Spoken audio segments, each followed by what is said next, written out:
Hello, c'est HR, votre chroniqueur. Alors vous le savez, je suis fan de la saga cinématographique Silent Hill. J'ai fait pour vous, il y a quelques semaines, un récap de ces deux films, et je vous avais dit que dès que j'en aurai la possibilité, j'irai voir le nouvel opus réalisé par Christophe Gans. Eh bien, c'est chose faite. Vendredi dernier, j'ai eu la chance de faire partie de ceux qui ont pu voir ce film en avant-première au pâté de Carré Sénard. Alors, je vous le dis tout de suite, il y avait du monde, mais vraiment beaucoup de monde. Assez logique, c'est un film extrêmement attendu par tous les aficionados de la licence Silent Hill. Alors, je tiens à vous préciser, j'avais beaucoup d'attentes sur ce film. C'est évident. Le film est relativement différent à ce que je m'attendais, mais je l'ai apprécié. Contrairement à ce que disent certaines critiques, je fais partie de ceux qui l'ont aimé. Naturellement, je vais vous dire pourquoi. Mais avant cela, n'oubliez pas, si vous n'êtes pas abonné, pensez à le faire. Pensez à la petite cloche pour les notifs. Pourquoi, me direz-vous? Tout simplement car le fait de l'actionner vous prévient automatiquement des nouvelles vidéos que je mets en ligne. Et le jeu de l'algorithme de YouTube se fait uniquement sur le nombre de personnes qui regardent une vidéo au moment où elle est mise en ligne. Donc ne négligez surtout pas la petite cloche. Évidemment, si vous aimez ce que vous allez voir, pensez également au petit pouce et à vos commentaires. Let's go!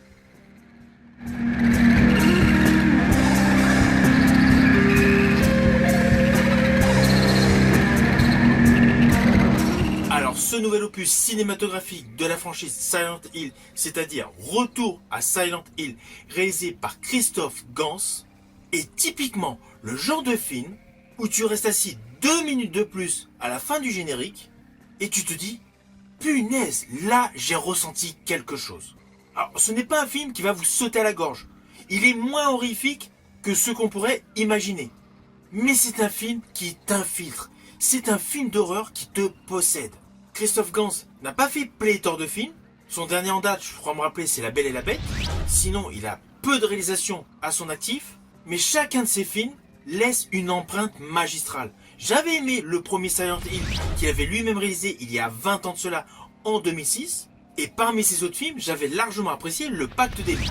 Mais là, je tiens à vous préciser que ce film d'horreur est une claque. Le budget n'est pas monumental, mais Christophe Gans a fait du good job. Ce film est une véritable expérience cinématographique. Alors évidemment, j'ai aimé la scène d'ouverture de ce film, qui est radicalement étonnante pour un film d'horreur. On y découvre la rencontre d'un couple, un homme et une femme, à la suite du tête-à-queue d'un véhicule qui a percuté les valises de la dame. Je rajouterais, en fait, cette ouverture de film donne plutôt l'impression de débuter un film romantique, un film de société. Tout est filmé avec beaucoup de fragilité, beaucoup de douceur, et le visage de la jeune femme paraît impeccable, tout droit sorti d'un conte romantique. Face à elle, un homme au look plutôt bad boy, dans un cadre idyllique, baigné de lumière et avec des couleurs chatoyantes. On n'est pas du tout dans l'horreur directement. On est dans quelque chose de beaucoup plus humain, beaucoup plus romantique. Et justement, ce choix d'ouverture de film d'horreur est plutôt malin.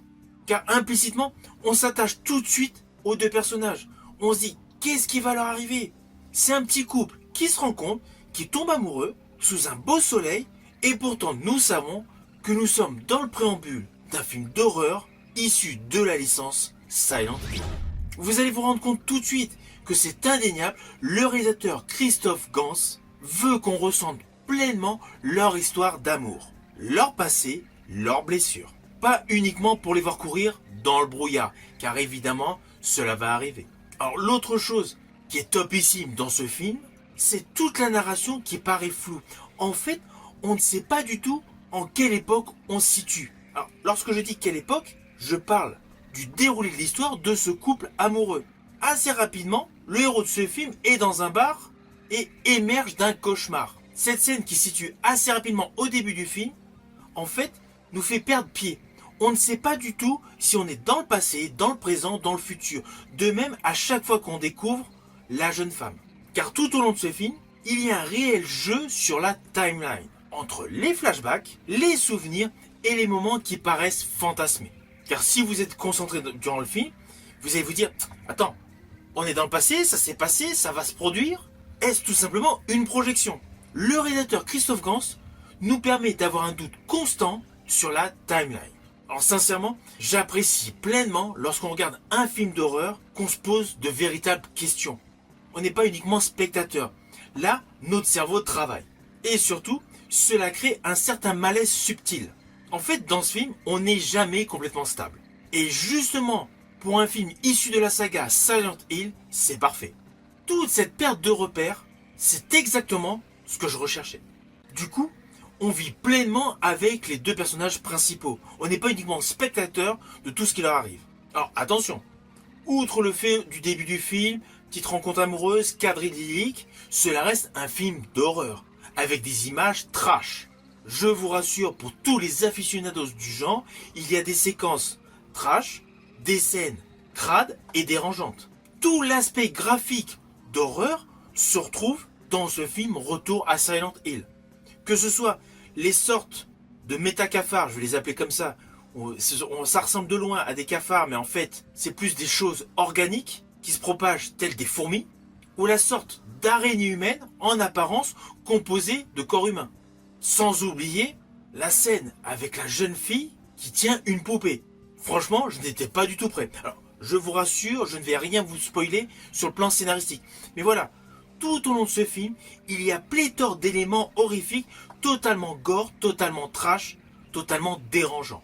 C'est justement le genre de moment qui te met mal à l'aise. Et cela sans avoir de jumpscare. Là, dans ce film, on n'est pas dans un genre « Attention, derrière toi, il y a un monstre !» Là, on est sur une résultante d'images par rapport à des choix. À cela s'ajoute le ressenti principal du héros de ce film, c'est-à-dire la culpabilité, le deuil et la souffrance interne. En fait, ce film, Retour à Silent Hill, est selon moi un excellent film d'horreur. Pourquoi? Car outre le fait des images chocs, des images trash, il y a un véritable sentiment de souffrance qui se dégage.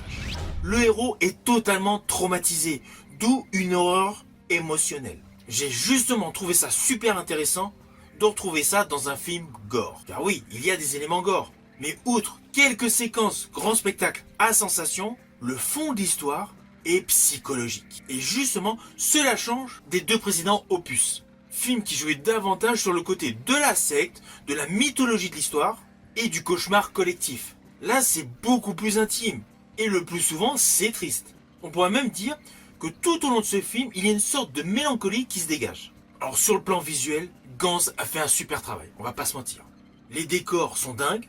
Oui, vous en retrouvez comme dans tous les autres films, comme dans le jeu, la ville noyée dans la brume. Alors justement, concernant la brume, j'ai bien aimé l'effet visuel, je pense que ça a dû être tourné avec un drone, où on voit le personnage du dessus, il marche, et au fur et à mesure qu'il avance, il y a des traces de pas dans la cendre. C'est un petit effet voilà, assez subtil, mais cela confère à l'ensemble une qualité visuelle supplémentaire. Les bâtiments délabrés tout autour sont criants de vérité, et la partie couloir rouillé avec les grilles où justement les sortes d'insectes marchent et les textures organiques, on remarque indéniablement un véritable travail de qualité sur la patine graphique. On retrouve pleinement, implicitement, l'univers pourri, industriel, hyper fidèle à la saga de jeu.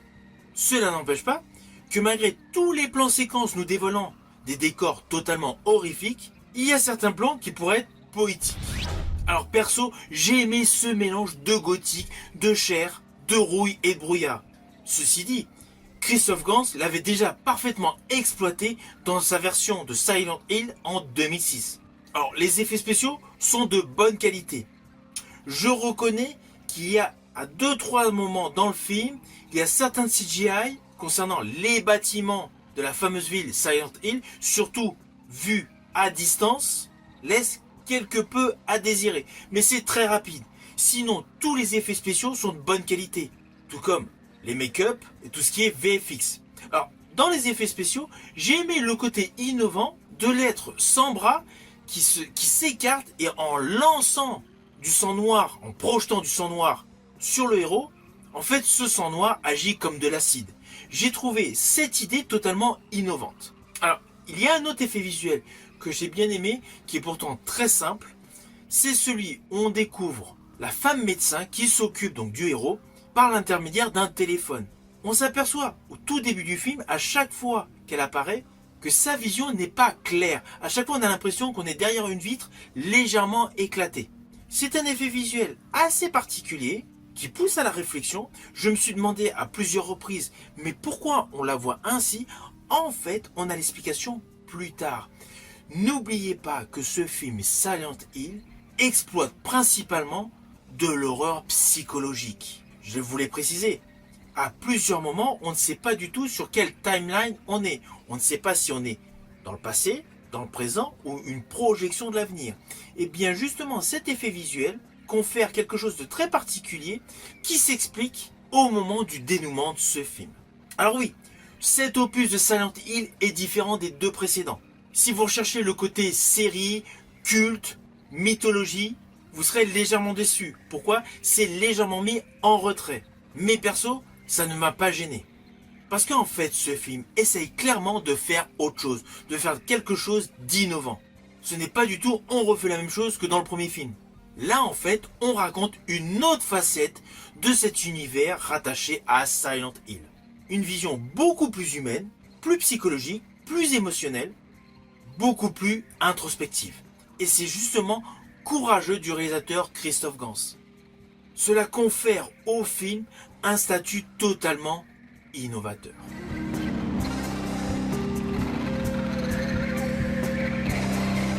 Alors au final, Retour à Silent Hill, c'est clair, n'est pas plus effrayant que les deux premiers films.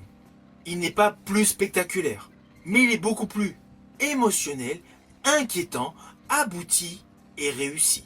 Franchement, j'ai été très surpris de ce film, mais dans le bon sens. C'est un excellent film d'horreur.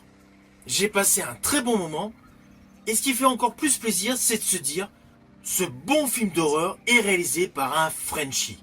Comme quoi, en 2026, pour faire un bon film d'horreur, on n'a pas besoin de faire un film bourrin, lourdingue, gorgé de sang, mais uniquement une trame psychologique basée sur la culpabilité, les traumatismes, au cœur d'une réalisation impeccable.